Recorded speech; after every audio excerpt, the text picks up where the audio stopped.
You're listening to the SuitesFlow podcast. Ciao and welcome from Mario and Alessia to a new episode of the SuitesFlow podcast.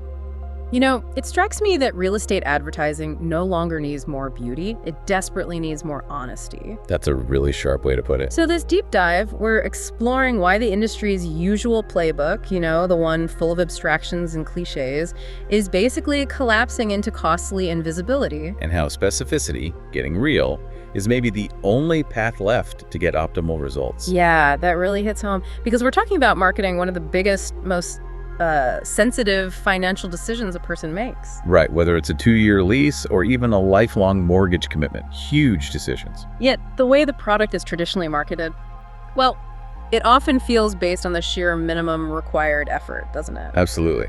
Let's unpack this marketing mirage idea a bit. The standard thinking seems to be that a strong, aspirational story, plus some, generic lifestyle symbols, that's somehow enough. Enough to get someone to commit to maybe $2,000 to $3,000 a month. Exactly. It's like selling the dream by, hiding the actual details. Or maybe worse than hiding, it feels like obscuring them completely. Yeah, the benchmark for so much of the industry really is minimal effort, maximal projection. It's kind of baked in. And if you look at the economics of that broken model, what does it actually look like? Well, a specific example we've seen. Developers might spend, say, $10,000 total on maybe 3 or 4 CGI renderings. Just 3 or 4 images? Yeah, maybe 4. And then they'll use those same 4 images to market an entire building. Could be 400 units. For years sometimes. Wow. So that single tiny investment is meant to carry the marketing load for potentially hundreds of millions in assets? That's the play. And it's the same tired formula almost every single time, isn't it? Oh yeah. You get the generic shot of the spotless kitchen. Always spotless. A staged living room, perfect mood lighting. And then they pad it out with stock photos. Right. Someone sipping coffee. That's the relaxing lifestyle, apparently. Or someone jogging for the active vibe. And, someone petting a dog. Because, people like dogs. And they're always smiling just a little too hard at that kitchen countertop. It just becomes visual white noise, doesn't it? Completely. Because everyone runs this exact same play, these signals. They just lose all meaning. They become invisible. Which is the opposite of what marketing is supposed to do. It should differentiate you, pull you out of the noise. But this model, it does the opposite. It collapses every unique building into the same set of cliches. It actively stops a property from standing out. So the noise level shoots up. Dramatically. But the quality of the signal, the actual information that helps a customer decide, it drops to basically 0. Yeah, you scroll past dozens of listings, maybe hundreds, and they all look identical. They're actively competing against themselves, like self-imposed invisibility. That really nails it. And this brings up a crucial point about the human element. How so? The people running these multi-million-dollar campaigns, they're renters and buyers too, right? Of course. They ignore generic Facebook ads just like the rest of us. They would never rent a place based on 5 vague images and a nice-sounding dream. No way, you'd want to see the actual place. Exactly. Yeah. So why do they assume their high-value customers would? That fundamental disconnect. Yeah. It's incredibly expensive. And that's where the financial argument really starts to sink in, doesn't it? It absolutely does. For a big building, say 400 units, if that invisibility we talked about adds even 1 extra month to the lease-up period, 1 month. you're talking potentially hundreds of thousands of dollars in carry costs alone. Never mind the millions in lost rental revenue. So that initial saving of maybe only spending $10,000 on those few renders. It just evaporates instantly when you stack it against the cost of sitting empty. Wow. Instantly. And, we saw that disconnect perfectly illustrated not long ago. Oh, yeah. What happened? We were doing a demonstration showing the value proposition to a real estate company. These are people who really understand scale, ROI, the whole 9 yards, and they instantly got the strategic value. They saw it. The ability for customers to virtually walk through any specific unit, not just some generic model home. They understood the precision needed, like seeing the actual layout, the exact view. Exactly that, like the view from the west corner unit on the 7th floor, not just some idealized penthouse shot. They were completely on board, totally engaged. Right up until we showed them the pricing structure, what it takes to deliver that kind of reality at scale for every single unit. What was the reaction then? Well, the air just shifted. You could almost feel the mental calculators jamming because they had nothing to compare it to in their current model. And eventually, one of them just looked up and said, I'm shocked. That shock. That's the key insight right there, isn't it? You understand why the price seems shocking to them initially. Because they're benchmarking it against the old way. Exactly. They're benchmarking it against that cheap generic model. They're comparing our offering, which might work out to around, say, $5.50 per unit per month. They're comparing that to their current marketing spend, which is maybe that one-time $10,000 hit for 4 static renders. Renders meant to cover 400 units for, like, 5 years. It's not even the same category of thing. Not at all. But Yeah. let's break that comparison down further, because this is where the math really turns against that default model. Go on. Okay, so if the solution, the specific virtual tour for every unit, costs roughly $5.50 per unit per month, that's about, what, $66 per unit per year? Right, $66 per unit annually. Okay, but that $66 generates a specific, precise, confident lead. A lead that converts faster because they know exactly what they're getting. They've seen it. So you're comparing Yeah. a fixed sunk cost that basically guarantees slow velocity because it's abstract Yes, a sunk cost leading to abstraction and invisibility. against a small, dynamic annual cost per unit that practically guarantees velocity and trust because it's based on reality. Precisely. Yeah. And when you look at the total carrying cost of a building, insurance, taxes, debt service, $66 per unit per year is Well, it's almost nothing if it shaves just a single week off the lease-up time. a week, never mind a month or more. Absolutely. That's a powerful indictment of the status quo. It really does sound like the industry is actively competing against itself through this self-imposed invisibility. Yeah.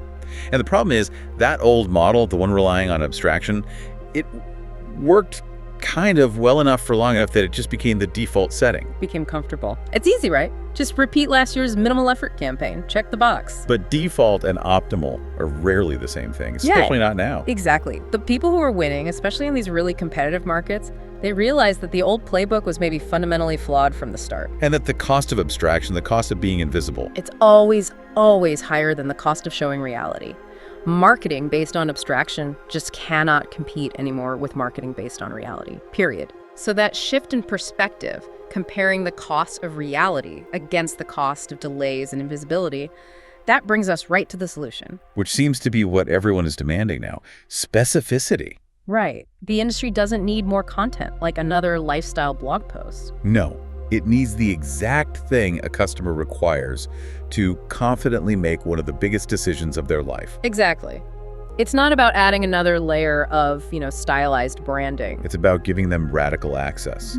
Let them see the real thing. It's not a simulation or some kind of average of the best bits of the building. No, it has to be their future home. In its precise layout, configuration, orientation, the whole package. And that's where unit-specific virtual tours really come into their own. This means achieving total precision, total reality. Even when the building isn't physically finished yet. Especially then. That's a huge advantage. We're talking about the capability to virtually walk through any available unit, see the exact layout. And confirm the precise view from that specific balcony, right? Not the generic money shot from the marketing suite. That's it. The actual view you will get from your window on the 7th floor, west corner, wherever it might be. But delivering that level of precision consistently at scale, for potentially hundreds or even thousands of units in a big development, that must require some serious tech underneath. It does. You need proprietary technology that can basically anchor reality to data, make it reliable, verifiable. You mentioned the data component before in our prep, things like geospatial data and digital twins. Now, for listeners who aren't developers, that can sound incredibly technical. Sure it can. What does geospatial data actually mean here? Is it just about where the unit is located on a map? No, it's much more than just the location, actually. Geospatial data means capturing the physical reality of the building's environment and baking that right into the digital model, the digital twin. Okay, so the surroundings too. Yes.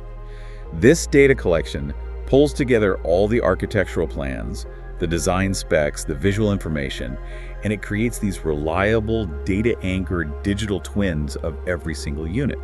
So even if a building is still just lines on an architectural drawing, We can guarantee that the customer, when they take that virtual tour, will see the authentic external view, the real shadow lines at different times of day, the precise context of the world outside their specific windows.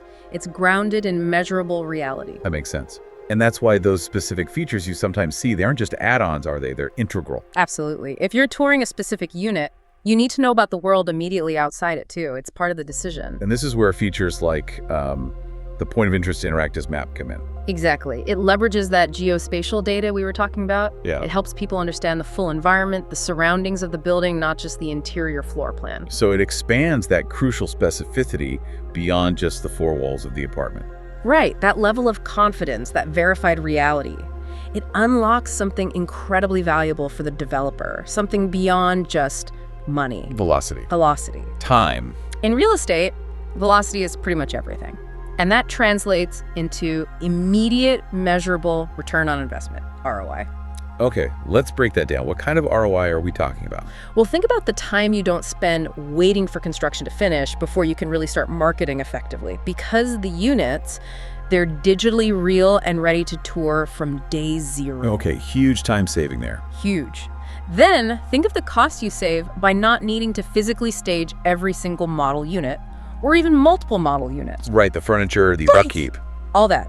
And crucially, the time saved by not needing to staff physical tours for every single prospect, or maybe even more importantly, What's that? the customer you don't lose because they couldn't travel 3,000 kilometers or even 30 kilometers to see the unit in person on a specific Tuesday afternoon. You're eliminating all those friction points, those little things that delay the transaction, delay the decision. That's the goal. The ultimate outcome is radical access combined with high fidelity, verified reality. So someone's sitting, 3,000 kilometers away, Or just across town, but super busy. can tour the exact unit they're interested in right now on their phone or computer. Yep. And feel confident enough in that verified specific reality to actually sign a lease or make an offer. That's what we're seeing. You're massively improving the experience for the customer. Which builds trust. Exactly. And at the same time, you're radically compressing the decision timeline for the developer. And in real estate, that compression is velocity. It leads directly to faster decisions, significantly shorter lease-up periods, and a higher conversion rate overall. Why? Because trust is established instantly, through documented reality, not vague promises or pretty pictures. And supporting this whole specific data-driven approach, there are other intelligence features too, right? Things inspired by the ideas explored in the SuitesFlow essays. Yeah, absolutely. Things like real-time engagement insights, understanding what people are actually looking at in the tours, Okay. and customizable filters. So you can help match a customer's precise needs, like needing morning sun or wanting to be away from the elevator, to a unit's precise verified reality. Not just guessing based on abstract preferences, it's data matching data. Which makes the whole search process way more efficient and personalized. Totally. So when we circle back to that reaction we talked about, that real estate professional saying, "I'm shocked," Yeah. they're really having an aha moment, aren't they? They're realizing the required fix isn't just, throwing more budget at the same old abstract system. No, it's a fundamental shift. It's recognizing that marketing based on reality, on specificity, is truly the only optimal path forward, especially if you want that crucial velocity and need to operate efficiently at scale. And that feels like the truly powerful thought to end on, doesn't it? That real value in real estate. It's ultimately found not in hiding the complexity behind stock images and tired marketing cliches, but in having the confidence, the capability to reveal the full specific reality of the product, unit by unit by unit. Revealing reality with confidence. I like that. It builds trust. Yeah. And trust drives decisions. See you in the next episode. You're listening to the SuitesFlow podcast.